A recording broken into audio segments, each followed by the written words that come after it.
राजयोग तो है कुंडली के अंदर, परंतु हम राजा क्यों नहीं हैं?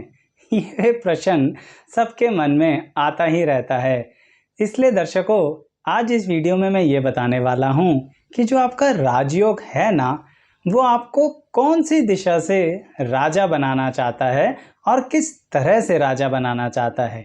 कहने का मतलब ये रहा दर्शकों कि राजयोग भी अलग अलग तरह से रास्ते देते हैं, अलग अलग तरह से मार्गदर्शन देते हैं।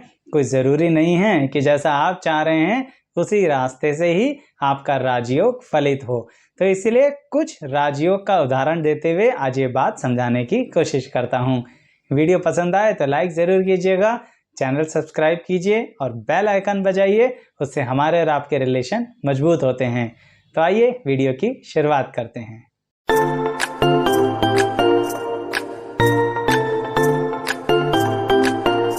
मैं एस्ट्रोलॉजर शैलेश जैन आपका अपने चैनल पर स्वागत करता हूं। दर्शकों, राजयोग ये परिभाषा बड़ी विचित्र है। कहने का तात्पर्य क्या बनता है?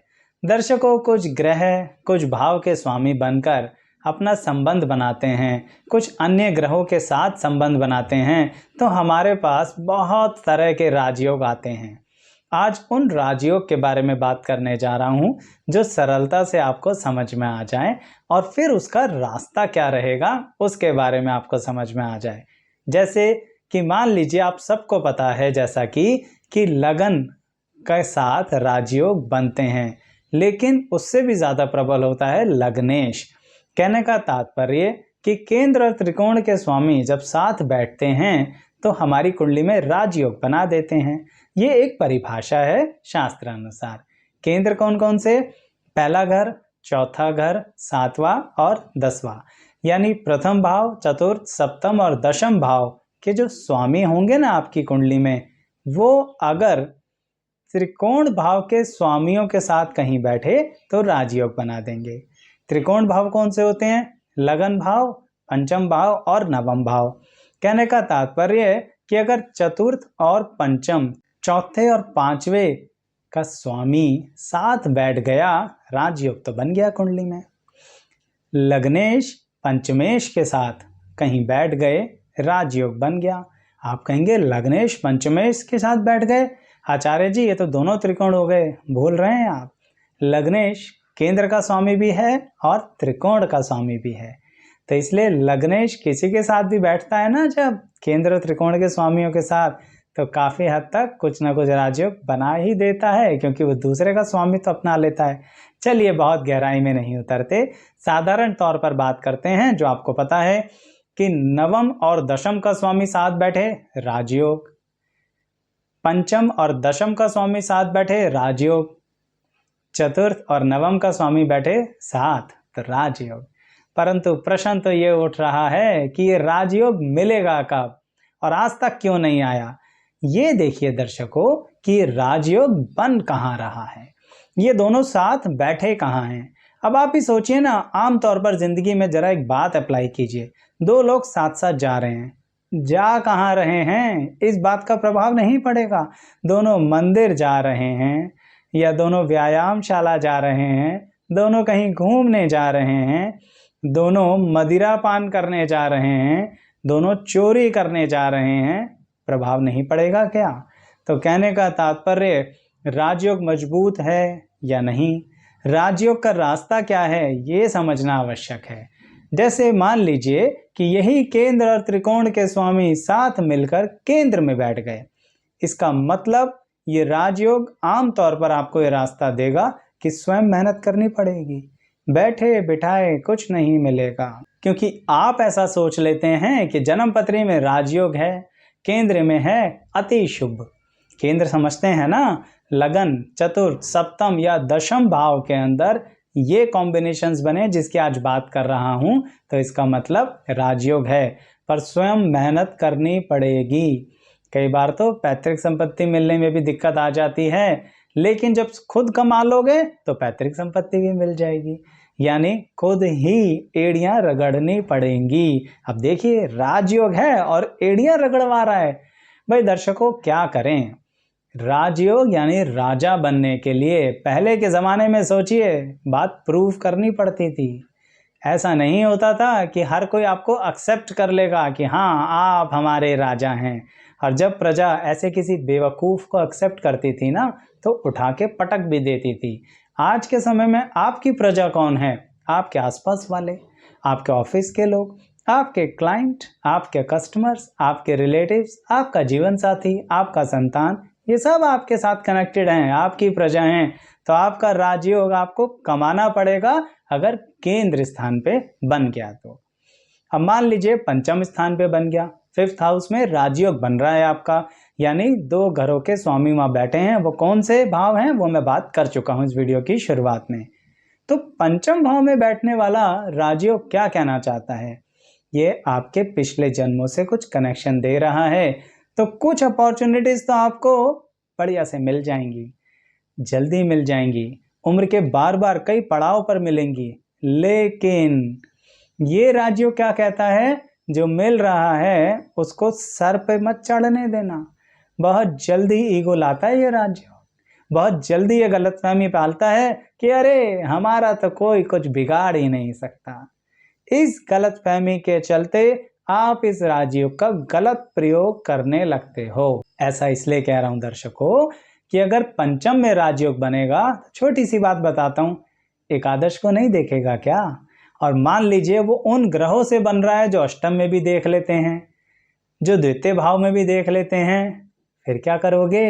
इसलिए कह रहा हूं कि वो अपनी टांगे इतनी फैला लेते हैं राजयोग बनने के बावजूद भी कि आपका हल्का सा गलत कर्म आपके राजयोग को बर्बाद कर देता है।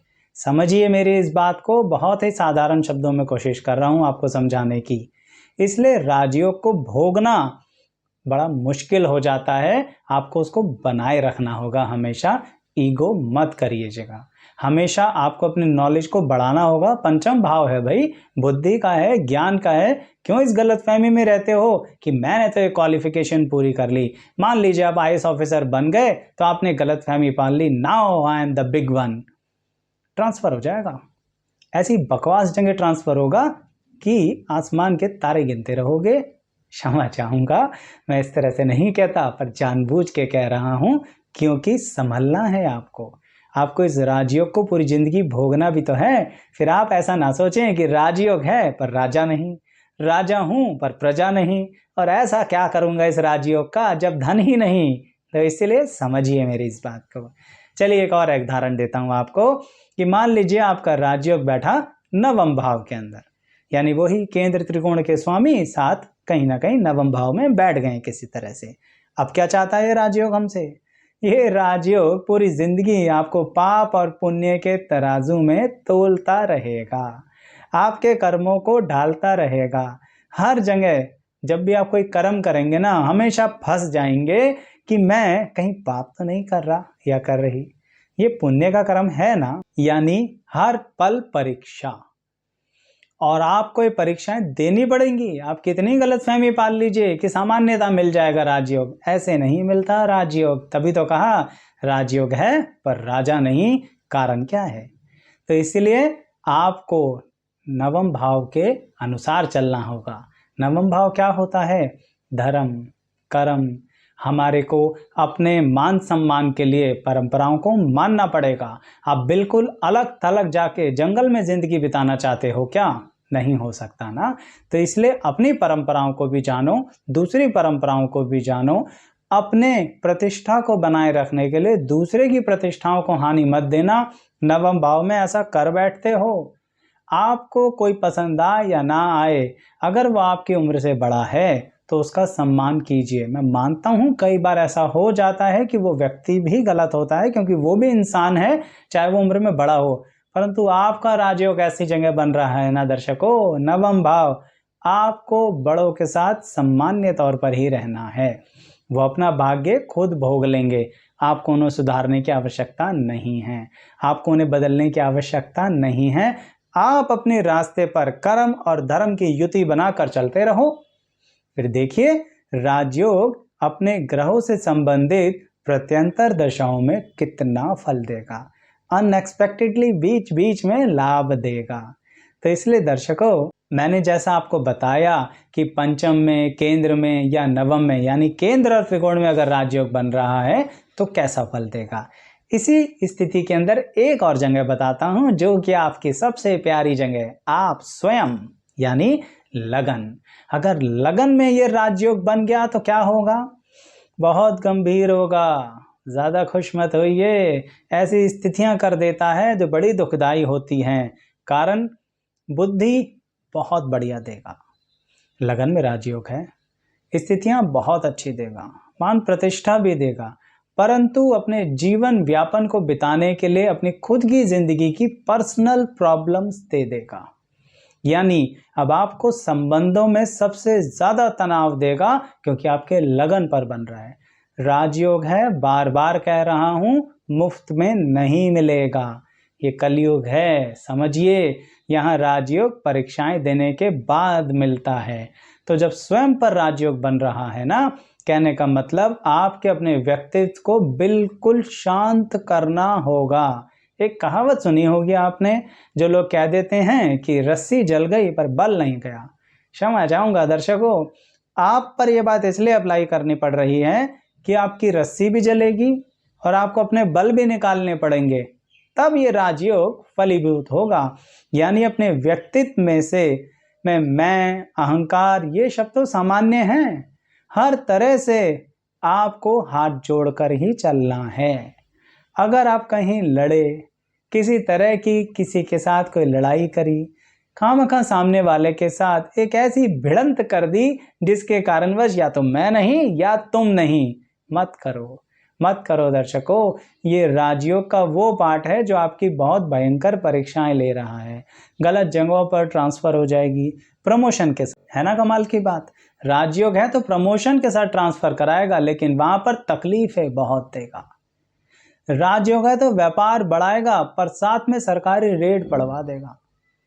राजयोग है तो अपने काम में बहुत तरक्की देगा, परंतु किसी एक दूसरी जगह से ऐसा नुकसान देगा, सब मामला बराबर। समझिए मेरे इस बात को। और ये सब कब होगा? जब आप कहीं ना कहीं कुछ हालातों के आगे हाथ जोड़कर खड़े नहीं होंगे। क्षमा चाहूंगा, कहना मैं यही चाह रहा हूं कि आपको थोड़ा सा एडजस्टमेंट करना पड़ेगा। राजाओं के बारे में सोचिए, उन हजारों वर्ष पहले उन राजाओं के बारे में सोचिए जो किसी भी तरह से अपनी सल्तनत को बचाने के लिए सब कुछ करने को तैयार थे। साम दाम दंड भेद चाणक्य कह गए हैं ना, किन के लिए? आपके और मेरे लिए नहीं, राजाओं के लिए। तो आज वो राजयोग जब आपकी कुंडली में है तो आपको उनकी तरह ही चलना पड़ेगा। ये तो मैंने एक सामान्य तौर पर केंद्र त्रिकोण के अंदर बताई हैं बातें। अगर आप इसको विभिन्नता से और जानना चाहते हैं तो बताइएगा। साथ में दर्शकों, अन्य कुछ और योग हैं जिनके बारे में मैंने सरल शब्दों में वर्णन किया हुआ है। उसकी एक प्लेलिस्ट है जहां योग से संबंधित वीडियोस हैं, वो भी आप देख सकते हैं। पसंद आए तो लाइक कीजिएगा और ये वीडियो भी लाइक कीजिएगा। साथ ही हमें ये बताइएगा आप किस तरह के योग पर वीडियो सरलता से जानना चाहते हैं। आपके कमेंट का हमें इंतज़ार तो रहता है दर्शकों। वीडियो लाइक कर लीजिए, चैनल सब्सक्राइब कर लीजिए और बेल आइकन याद है ना, उसी से हमारे संबंध बने रहते हैं, तो ज़रूर प्रेस करनी है। आप सभी का बहुत बहुत धन्यवाद।